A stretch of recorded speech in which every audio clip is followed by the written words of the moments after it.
This is the speaking mock test of the International English Language Testing System. Test taking place online. The candidate is Rishvana Maghoo. The candidate number is 39503. The examiner is Rani Ahmed, and the examiner number is 88902. What's your full name, please? Rishvana Maghoo. What am I supposed to call you? You can call me Vana. Okay, Vana. Where are you from? Okay, so I'm actually from South Africa and I live in a beautiful small little continent called KwaZulu-Natal and I'm located in Newcastle. It's a very small town, which I really love and enjoy. And it has a lot of things to actually offer us, those people who really don't like the busy areas.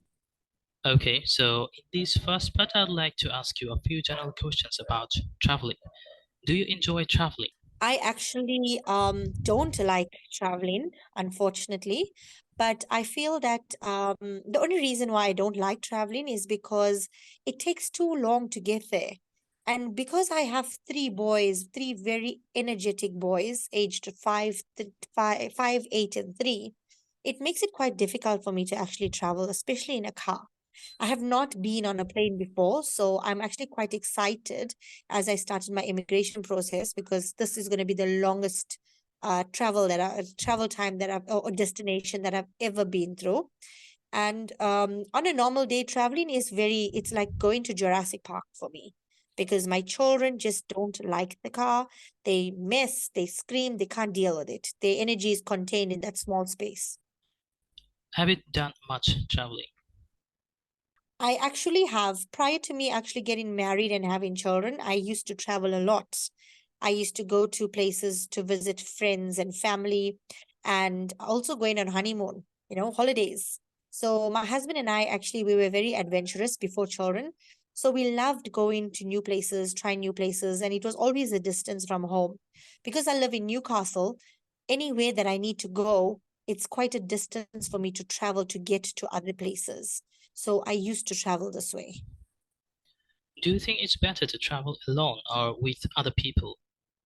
I feel it's actually very good to travel with other people. I remembered once my father, he took us to Margate. This is 7 hours away from Newcastle, and he hired a Kumbi. So it's like a caravel. And I haven't felt the trip at all. I think it was because we had family there. We took our 30 seconds. It was communicating with each another, telling stories on the way, stopping. It was more like a lifetime experience for us. So I haven't really traveled. I haven't found that traveling experience as being bad. It was actually very good because I had company. And I think if you travel and you have good company, you don't feel the ride. But if you're traveling with someone and you don't talk to them or you're not supposed to be talking to them because they concentrate on the road, it makes it quite difficult because you don't know what to do with yourself for the next 4 or 5 hours. Where would you like to travel in the future? I actually would love to go to India. I feel like that's our Bharat country, it's our mother country. I want to go there because I'm a very religious and a spiritual person, and I love anything that deals with my religion. So India is one of the places that actually has a whole variety of things that they can offer me. I would really love to visit the temples and go to all the different areas in India. So this is something that I actually would love to travel in the future. Okay, that's the end of part one here. Now we will continue with part two. For part two, you will have to Okay. talk about the topic for 1 to 2 minutes. You have 1 minute Okay. to think about what you're going to say. You can make some notes to help you if you wish. So the topic is describe a person you know much older than you or you admire. You should say who is this person, how do you know this person, how this person has influenced you, and explain why you admire this person.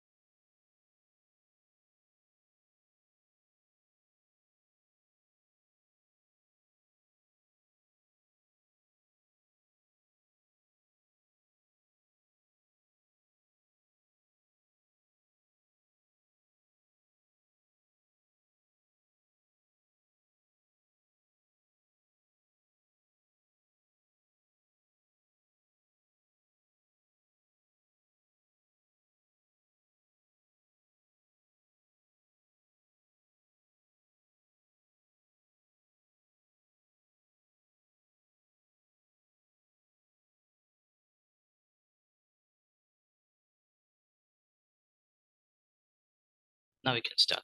Okay. The person who I actually admire the most, and he's older than me, is definitely my father.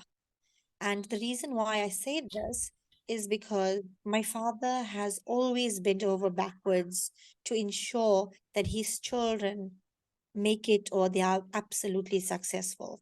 So, growing up, we actually had a very difficult life. My father got retrenched. And I remember that I was in grade five at that point. We are six children. And there were times where we did not even have food to eat, but my father made a plan for us. He went to bed starving. And at that time, you're a child, but you can acknowledge the things that are happening around you. He never once made us feel as if he was hungry, he was tired, he was exhausted. My father has always been the pillar of strength to me, and he has always supported me throughout any endeavor in my life. I've always had issues and problems. I don't know whether I'm a bad luck magnet, but I've always had issues where things always didn't work my way. But I knew that my father was there for us. And I knew that no matter what I do in my life, he is going to be someone who is going to support me. And I think it's very important. When you admire somebody, you have to admire them for their good qualities. He instilled values in me. He's taught me a very good, he's taught me to support right and wrong. He support me to be a person, and he also made me the person that I am today. And I'm very successful, and it is all because of him.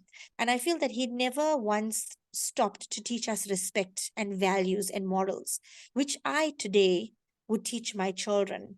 And I want to be, and if I have to be half the parent of what he is, I would consider myself absolutely lucky. He has done a lot for me in his life. And I think he's also been through a lot as a father, growing up six children. But he has always made it work. No matter when, no matter how, he's Okay, always made it thank you. work.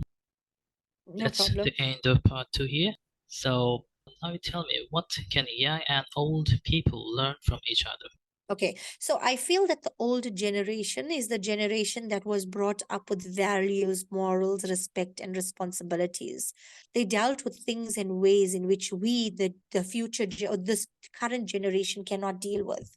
I feel like if we have to walk in the shoes of them, we would actually learn a lot. Because today, our generation only thinks about ourselves. And I think that is one of our major qualities, and it's a major disadvantage to us because we don't have respect now for the elderly. We don't care what other people think. All we worry about is ourselves and how anything is going to benefit us. And I think the older generation always worried about how things are going to benefit other people or their children, or they made things in ways which could support their children. They always looked out for the betterment of other people. But this current generation has totally lost all that culture. Has the quality of people's life improved comparing to the past? Yes, I feel the quality of life has improved, and that is definitely because of equality coming into play. Prior to the past, you would find that women were not allowed to actually work. So it made it very difficult, and it put a lot of strain on the husband or the breadwinner of the family. Nowadays, we are very lucky enough that both our parents work. So if one person cannot afford something, the other person can. So it totally takes off the strain. It builds relationships, I feel, and you can enjoy being a husband and a wife and a mother and a father. It's not like you are constantly one person doing one job and you can't enjoy the little things that our life has to offer you. So the quality of life has definitely changed. It has made life much better than what it was before, and also easier because of technology.